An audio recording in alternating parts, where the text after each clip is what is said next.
Welcome to wishful ಅಡುಗೆ ಮನೆ.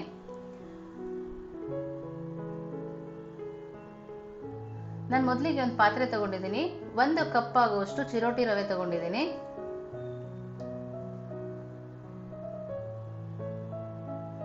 ಕಾಲ್ cup ಆಗುವಷ್ಟು ಮೈದಾ ತಗೊಂಡಿದ್ದೀನಿ. ನಾವು ಇದೇ ಮೆಜರ್ಮೆಂಟ್ ಅಲ್ಲಿ ಮಾಡ್ಕೋಬೇಕು. ಅರಿಶಿನ ಪುಡಿ ಸ್ವಲ್ಪ ಎಣ್ಣೆ ಹಾಕೊಳ್ತಾ ಇದ್ದೀನಿ. ನಾವು ಎಣ್ಣೆ ಹಾಕಿ ಸ್ವಲ್ಪ ಕಲಸ್ಕೊಬೇಕು. ಸ್ವಲ್ಪನೇ ನೀರು ಹಾಕಿ ಕಲಸ್ಕೊಬೇಕು. ನಮ್ಗೆ ಈ ಕಣಕ ಸ್ವಲ್ಪ ತೆಳುವಾಗೇ ಇರಬೇಕು ನೋಡಿ. ಮತ್ತೆ ಸ್ವಲ್ಪ ನೀರು ಹಾಕಿ ಕಲಸ್ಕೊಳ್ತಾ ಇದ್ದೀನಿ. ಸ್ವಲ್ಪ ಸಾಫ್ಟಾಗೆ ಕಲಸ್ಕೊಬೇಕು. ನಾನು ಎಣ್ಣೆ ತೋರಿಸ್ತಾ ಇದ್ದೀನಲ್ವಾ, ಎಣ್ಣೆನಲ್ಲಿ ಸ್ವಲ್ಪನೇ ಎಣ್ಣೆ ಹಾಕಿ ಕಲಸ್ಕೊಳ್ತಾ ಇದ್ದೀನಿ. ನಾನು ಒಂದು ಅರ್ಧ ಕಪ್ ಆಗೋಷ್ಟು ಎಣ್ಣೆ ತಗೊಂಡಿದ್ದೀನಿ ನೋಡಿ. ಈ ಥರ ಮಿದ್ಕೊಬೇಕು ನೀಟಾಗಿ. ನಾವು ಎಷ್ಟು ಚೆನ್ನಾಗಿ ಮಿದಿತೀವೋ ಅಷ್ಟು ಚೆನ್ನಾಗಿ ಬರುತ್ತೆ ಕಣಕ.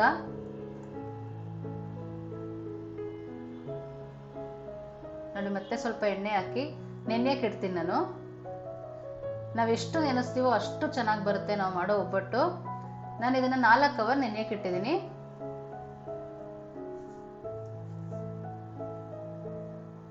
ನಾನು ಮತ್ತೆ ಒಂದು ಬೌಲ್ ತಗೊಂಡಿದ್ದೀನಿ. 1 ಕಪ್ ಆಗುವಷ್ಟು ತೊಗರಿಬೇಳೆ ತಗೊಂಡಿದ್ದೀನಿ. ತೊಗರಿಬೇಳೆನ ಚೆನ್ನಾಗಿ ವಾಶ್ ಮಾಡಬೇಕು. ವಾಶ್ ಮಾಡಿ ಒಂದು ಅರ್ಧ ಗಂಟೆ ನೆನೆಸ್ತಾ ಇದ್ದೀನಿ. ನಾವು ತೊಗರಿಬೇಳೆನ ನೆನೆಸೋದ್ರಿಂದ ತುಂಬ ಚೆನ್ನಾಗಿ ಬೇಯುತ್ತೆ. ನಾನಿಲ್ಲಿ ಒಂದು ಪಾತ್ರೆ ತಗೊಂಡಿದ್ದೀನಿ. 6 ಕಪ್ ಆಗುವಷ್ಟು ನೀರು ಹಾಕೊಳ್ತಾ ಇದ್ದೀನಿ. ನಮಗಿದು ಒಬ್ಬಟ್ಟಿನ ಸಾರು ಮಾಡೋಕ್ಕೆ ಕೂಡ ಯೂಸ್ ಆಗುತ್ತೆ. ಸ್ವಲ್ಪ ಎಣ್ಣೆ ಹಾಕೊಳ್ತಾ ಇದ್ದೀನಿ. ನಾವು ನೆನೆಸಿದ್ವಲ್ಲ ತೊಗರಿಬೇಳೆ, ಅದನ್ನು ಕೂಡ ಹಾಕೊಳ್ತಾ ಇದ್ದೀನಿ. ನೀರು ಸ್ವಲ್ಪ ಬಿಸಿ ಆದಮೇಲೆ ಹಾಕೋಬೇಕು. ಒಂದ್ಸರಿ ತಿರುಗಿಸ್ತಾ ಇದ್ದೀನಿ. ಫ್ಲೇಮ್ನ ಹೈಯಲ್ಲೇ ಇಟ್ಟಿದ್ದೀನಿ ನೋಡಿ. ಈ ಥರ ತಿರುಗಿಸ್ಕೊಂತ ಇರಬೇಕು ನೋಡಿ. ಈ ಥರ ಬೇಳೆ ಹೊಡೆದಾಗ ಅಲ್ಲಿ ವೈಟ್ ಬಂದಿದೆಯಲ್ಲ, ಇನ್ನೂ ಬೇಯಬೇಕಾಗಿದೆ ಬೇಳೆ. ನಮಗೆ ತುಂಬ ಸಾಫ್ಟಾಗಿ ಬೇಯಬೇಕು ನೋಡಿ. ಈ ಥರ ಬೇಯಬೇಕು. ನಾವು ಬೇಳೆ ಚೆನ್ನಾಗಿ ಬೇಯಿಸ್ಕೊಂಡಷ್ಟು ಹೂರ್ಣ ಚೆನ್ನಾಗಿ ಬರುತ್ತೆ. ಸ್ಟವ್ನ ಆಫ್ ಮಾಡಿದ್ದೀನಿ. 5 ನಿಮಿಷಕ್ಕೆ ಲಿಡ್ಡನ್ನು ಕ್ಲೋಸ್ ಮಾಡಿಡ್ತೀನಿ. ಆವಾಗ ಇನ್ನೂ ಚೆನ್ನಾಗಿ ಬೇಯುತ್ತೆ ಬೇಳೆ. ನಾನಿಲ್ಲೊಂದು ಪಾತ್ರೆ ಇಟ್ಕೊಂಡಿದ್ದೀನಿ. ಒಂದು ಸ್ವಲ್ಪ ನೀರು ಹಾಕ್ಕೊಳ್ತಾ ಇದ್ದೀನಿ. 1 ಕಪ್ ಆಗುವಷ್ಟು ಬೆಲ್ಲ ತಗೊಂಡಿದ್ದೀನಿ. 1 ಕಪ್ ತೊಗರಿಬೇಳೆಗೆ 1 ಕಪ್ ಬೆಲ್ಲ ಹಾಕ್ಕೊಂಡಿದ್ದೀನಿ. ನಾನು ಇದನ್ನು ಕರಗಿಸ್ಕೊಳ್ತಾ ಇದ್ದೀನಿ, ಪಾಕ ಮಾಡ್ಕೊಳ್ತಾ ಇಲ್ಲ ನೋಡಿ. ಕರಗಿಸ್ಕೊಂಡಿದ್ದೀನಿ.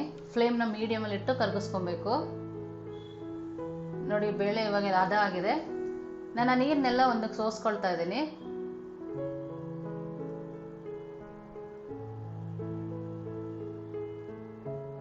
ನಮಗೆ ಬೇಳೆನಲ್ಲಿ ಒಂದು ಸ್ವಲ್ಪನೂ ನೀರಿರಬಾರ್ದು.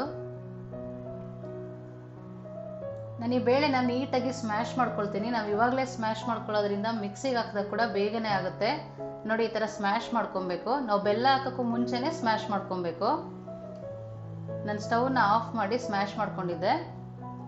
ನಾವು ಬೆಲ್ಲ ಕರಗಿಸಿಟ್ಕೊಂಡಿದ್ವಲ್ಲ, ಅದನ್ನು ಸೋಸ್ಕೊಳ್ತಾ ಇದ್ದೀನಿ, ಕಲ್ಲಿದ್ರೆ ಹೋಗುತ್ತೆ ಅಂತೇಳಿ ನೋಡಿ. ಕಸ ಎಲ್ಲ ತೆಕ್ಕೊಳ್ತಾ ಇದ್ದೀನಿ. 1/4 ಕಪ್ ಆಗುವಷ್ಟು ತೆಂಗಿನ ತುರಿನ ಹಾಕೊಳ್ತಾ ಇದ್ದೀನಿ. ಸ್ವಲ್ಪ ಏಲಕ್ಕಿ ಪುಡಿ. ನಾವು ಇಷ್ಟನ್ನು ಹಾಕಿ ಲೋ ಫ್ಲೇಮಲ್ಲಿ ತಿರುಗಿಸ್ಕೊಬೇಕು ನೋಡಿ. ಈ ಥರ ಸ್ವಲ್ಪ ನೀರು ಬಿಟ್ಟಿರುತ್ತೆ, ತುಂಬಾನೇ ತಿರುಗಿಸ್ಕೊಬೇಕು. ಈ ಹದ ಬಂದಮೇಲೆ ತಕ್ಕೊಬೇಕಾಗತ್ತೆ. ನಾನು ಸ್ಟವ್ ಆಫ್ ಮಾಡ್ಕೊಂಡಿದ್ದೀನಿ. ಇವಾಗ 5 ನಿಮಿಷ ಲಿಡ್ಡನ್ನ ಕ್ಲೋಸ್ ಮಾಡಿ ಇಟ್ಕೊಳ್ತೀನಿ ನೋಡಿ. ರೆಡಿ ಇದೆ. ನಾವು ಒಂದ್ಸರಿ ತಿರುಗಿಸ್ಕೊಂಡು ಮಿಕ್ಸಿ ಜಾರ್ಗೆ ಹಾಕೊಬೇಕು. ಸ್ವಲ್ಪ ಬೆಚ್ಚಗಿರ್ಬೇಕು, ಆವಾಗಲೇ ಮಿಕ್ಸಿ ಜಾರಿಗೆ ಹಾಕೊಬೇಕು. ಈ ಥರ ಸಣ್ಣದಾಗಿ ರುಬ್ಕೊಂಡ್ಬರ್ಬೇಕು ನೋಡಿ. ಈ ಥರ ರುಬ್ಬಬೇಕು. ರವೆ ಥರ ಇದ್ರೆ ತುಂಬ ಚೆನ್ನಾಗಿ ಬರುತ್ತೆ ಒಬ್ಬಟ್ಟು. ನಾನು ಎಲ್ಲದನ್ನು ಅದೇ ಥರ ಮಾಡ್ಕೊಂಡಿದ್ದೀನಿ ನೋಡಿ. ರೆಡಿ ಇದೆ ಎಲ್ಲವುದು. ನಾನು ಸಣ್ಣ ಉಂಡೆಗಳನ್ನಾಗಿ ಮಾಡಿ ಎತ್ತಿಟ್ಕೊಳ್ತೀನಿ ನೋಡಿ. ಹೂರ್ಣ ಇಷ್ಟು ಸಾಫ್ಟಾಗಿ ಬಂದರೆ ಒಬ್ಬಟ್ಟು ಕೂಡ ತುಂಬ ಚೆನ್ನಾಗಿ ಬರುತ್ತೆ ನೋಡಿ. ಎಲ್ಲದನ್ನು ಉಂಡೆ ಮಾಡಿ ಎತ್ತಿಟ್ಕೊಂಡಿದ್ದೀನಿ ನೋಡಿ. ನಮ್ಮ ಕಣಕ ಕೂಡ ರೆಡಿ ಇದೆ. ಇನ್ನೊಂದ್ಸರಿ ಮಿತ್ಕೊಬೇಕು ನೋಡಿ. ಈ ಥರ ಕಣಕ ಸಾಫ್ಟಾಗಿ ಬರಬೇಕು. ನಾವು ಚಿರೋಟಿ ರವೆಲ್ ಮಾಡೋದ್ರಿಂದ ಮಕ್ಕಳಿಗೆ ಕೂಡ ಹೆಲ್ತಿಗೆ ತುಂಬಾ ಒಳ್ಳೆಯದು. ನಾನು ಅದನ್ನು ಕೂಡ ಉಂಡೆ ಮಾಡಿ ಇಟ್ಕೊಳ್ತೀನಿ. ನಾವು ಒಬ್ಬಟ್ಟು ತಟ್ಟುವಾಗ ಈಸಿ ಆಗುತ್ತೆ.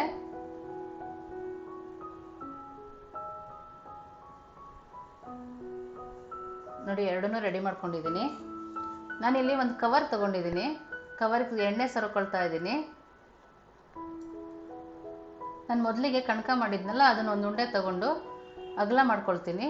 ನೋಡಿ ಹೂರಣ ತುಂಬಿಟ್ಟು ಫಿಲ್ ಮಾಡ್ಕೊಳ್ತಾ ಇದ್ದೀನಿ. ನೋಡಿ ಈ ಥರ ಪ್ಯಾಕ್ ಮಾಡ್ಕೊಬೇಕು. ಒಂದು ಸರಿ ಪ್ರೆಸ್ ಮಾಡಿ ಸ್ವಲ್ಪ ತಟ್ಕೊಬೇಕು. ನೋಡಿ ಈ ಥರ ಒಂದು ಕವರ್ ತಗೊಂಡು ಸ್ಪ್ರೆಡ್ ಮಾಡಿಕೊಂಡ್ರೆ ತುಂಬ ಚೆನ್ನಾಗಿ ಬರುತ್ತೆ ಒಬ್ಬಟ್ಟು.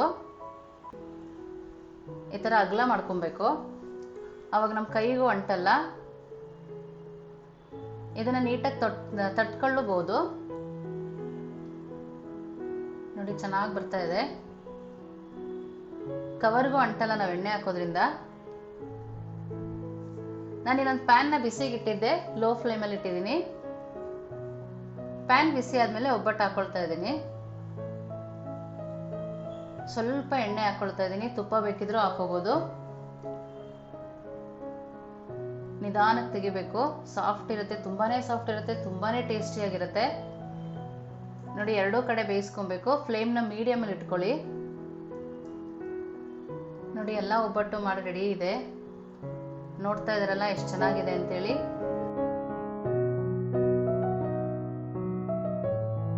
ತುಂಬಾನೇ ಚೆನ್ನಾಗಿರುತ್ತೆ. ನೀವು ಒಂದ್ಸರಿ ಮಾಡಿ ಹೇಗಿತ್ತು ಅಂತ ವಿಶ್ಫುಲ್ ಅಡುಗೆ ಮನೆಗೆ ಕಮೆಂಟ್ ಮಾಡಿ, ಲೈಕ್ ಮಾಡಿ, ಶೇರ್ ಮಾಡಿ. Thank you.